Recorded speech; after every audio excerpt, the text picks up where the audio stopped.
എല്ലാവർക്കും ആദ്യം തന്നെ NKCയുടെ പേരിലുള്ള തിരുവോണ ആശംസകൾ.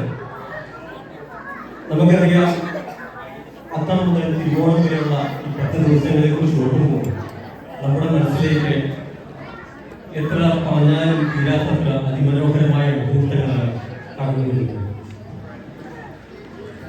നമുക്കറിയാം, കേരളീയ ഒന്നാകെ ജാതി മത ഭേദമന്യേ ആഘോഷിക്കുന്ന ഒരു മഹോത്സവം എന്ന് തന്നെ തിരുവോണത്തെ കുറിച്ച് തീർച്ചയായിട്ടും നിസ്സംശയം നമുക്ക് പറയുവാനായിട്ട് സാധിക്കും. നമ്മൾ കുറച്ച് വർഷങ്ങൾ പിന്നോട്ട് സഞ്ചരിച്ചു കഴിഞ്ഞാൽ, പ്രത്യേകിച്ച് കേരളത്തിൽ ജനിച്ചു വളർന്നവരായിട്ടുള്ളവര് അറിയാം, നമ്മൾ ആ ഒരു കാലഘട്ടത്തിൽ ഓണം ആഘോഷിക്കുമ്പോൾ അതോടൊപ്പം തന്നെ ശരിക്കും പറഞ്ഞു കഴിഞ്ഞാൽ പ്രകൃതി സൗന്ദര്യം കൂടി ആസ്വദിച്ചിരുന്നു.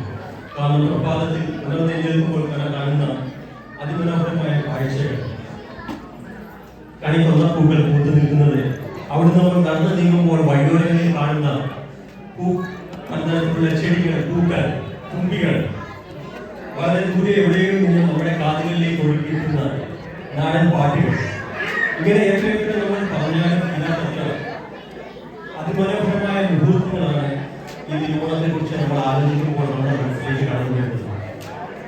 അപ്പോൾ ഇന്ന് നമ്മളെ കൊണ്ട് പറ്റുന്ന സാഹചര്യത്തിൽ, പറ്റുന്ന രീതിയിൽ നമ്മൾ എല്ലാവരും ഒരുമിച്ച് കൂടി ഈ തിരുവോണം ആഘോഷിക്കുകയാണ്.